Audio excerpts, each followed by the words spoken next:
Welcome back to the channel. My name is Steven. I'm a pharmacist and I own 52 units of real estate. So I had a great question in the comments stating that, hey, I make, over $200,000. Most of yours do not make over $200,000. Like, how do they leverage something to buy real estate? So, first of all, I want to acknowledge that, my unfair advantage is that I am a high income W-2. I do live in a very expensive cost of living area. Like, I used to live in the Bay Area, now I live in Los Angeles. Both are very high cost of living areas, so naturally they typically will pay you more, but everything's more expensive, right? Like, homes in Los Angeles average about $1 million. Back where I grew up in the Bay Area, homes average $1.5 million. So because of that, like, you have to be making a lot of money just to be able to afford your average home, right? Um, so that's why I make a high income. So what I do is I leverage the fact that I do get paid more than usual, living in a high cost of living area like California. And what I do is I focus on lowering my expenses as little as possible, right? And my biggest expense is going to be where I live. That's why I house hacked for the longest period of time, because it would lower my cost of living, right? And then I would live, within reasonable means, right? I'm not living like the typical, West LA lifestyle, eating out all the time, going to nice restaurants. Like, I live pretty humbly, despite being worth like $6.2 million. Like, if you walk by me in Los Angeles, you wouldn't even tell, right? Like, that I'm worth 6.2 million, and I do that intentionally. I don't want to attract attention outside of like YouTube and all that. But anyways, so for me, I leverage the fact that I make a high income W-2 to go buy real estate in California, which I can, but it's harder, right? But I leverage that income to go buy real estate in cheaper markets like the Midwest. Like, why do you think I buy apartments in Oklahoma, right? I bought a 26 unit apartment complex for $500,000. I bought a 20 unit apartment complex for $350,000. I was able to renovate that. Like, in California, I can't even get a condo for like $500,000, but I got a 26 unit apartment complex. So I leverage the fact that I'm in a high cost of living market, making a higher income, of course, and using that to go buy in a cheaper market like Alabama, like Oklahoma, like somewhere in the Midwest, right, where my dollar goes a little further, right? So I'm kind of arbitraging the fact that I live here, I make more. So I make more, I have to spend more to live here, but I'm using my excess to go buy something in Huntsville, Alabama, or Oklahoma, where it's cheaper and it cash flows a little better, right? So that's an arbitrage. Now, if you're in a situation where, let's say you live in like Huntsville, Alabama, and you make less, let's say you make, half what I make, 100,000, but your rent's going to be cheaper, right? I think in Huntsville, Alabama, you can rent a 4 bedroom, like my house, which is a 4 bedroom, 3 bath, 2,100 square foot. You can rent that for like $1,900 a month, and I paid $1,900 just to live in a 450 square foot studio, right? So it's all relative, right, to the area that you live. So let's say you live in Huntsville, Alabama, maybe you're making $75,000. Well, to rent an apartment, it's significantly cheaper. You can do it for like maybe $800-900, right? If you want a house, it's maybe double that. So you can take that margin, save your money, and then buy the house. So really, you got to look at what your situation is, and then regardless how much you make, look at, okay, if you're making like $80,000, you're living in California, yeah, it's gonna be hard to like buy real estate in California. Like, even I'm struggling to buy in California, and I make, over $200,000. So if that's the case, like, let's say you want to live in California, well, it probably makes more sense to just rent, to be honest, right? Like, you can rent the average rent in Los Angeles is probably like $2,200 a month for a pretty decent like apartment, 1 bedroom, 1 bath. And that's your fixed cost, and whatever is left over, you could, save it, and then eventually save up that money to go buy a house in like Huntsville, Alabama, where it's like, under $300,000. If you put like 20% down, you're putting $60,000 down. So let's say you're able to save like $4,000 a month. Well, it's gonna take you about a year and a half to save up for that, right? And you can be renting here, and then you eventually save for a house there, and then you buy that property. Hopefully it cash flows a little bit, and then you just continue again, and you rinse and repeat that. Every year and a half, you buy another single family home in Huntsville, Alabama, right? So like, that's what you have to do, right? Or I know another person that I coached and mentored, like, he lives in Vegas, and you could buy a fourplex in Vegas for $500,000.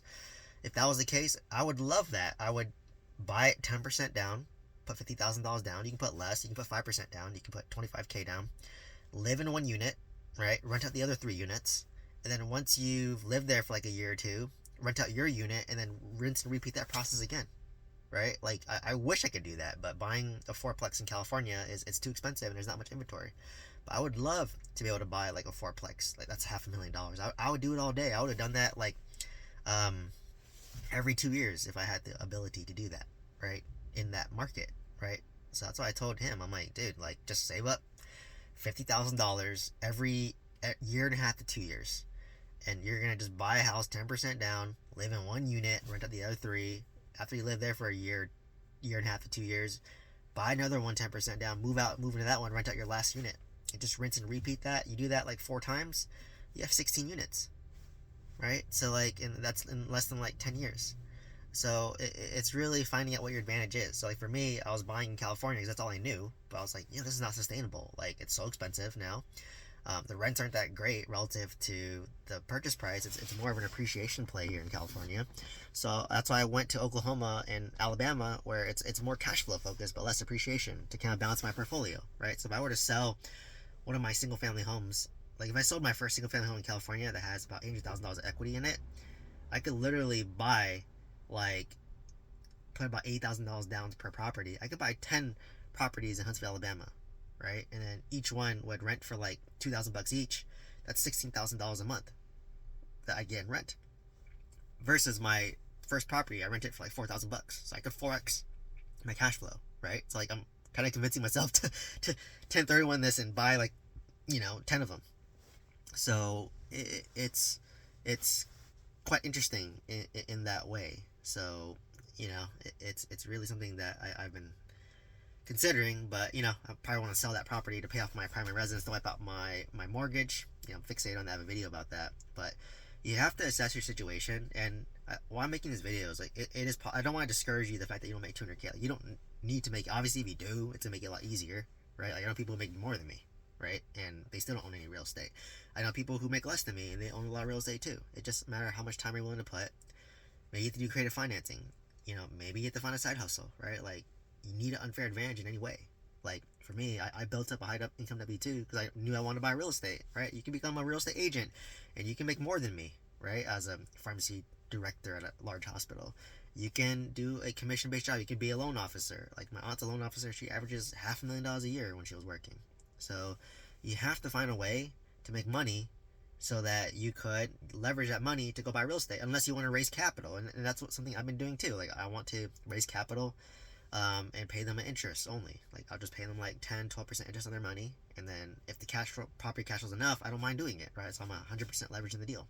So there are ways to do it, but you just have to know how to like find deals and analyze deals, right? If you can find a good deal, analyze a deal, and broker a deal, you can find money and capital towards it, right? Like if I just made an offer on my 80 unit apartment complex. I'll make a whole video talking about it, but I offered about $4 million creative financing. I want 10% down, 5% interest only, 5-year term.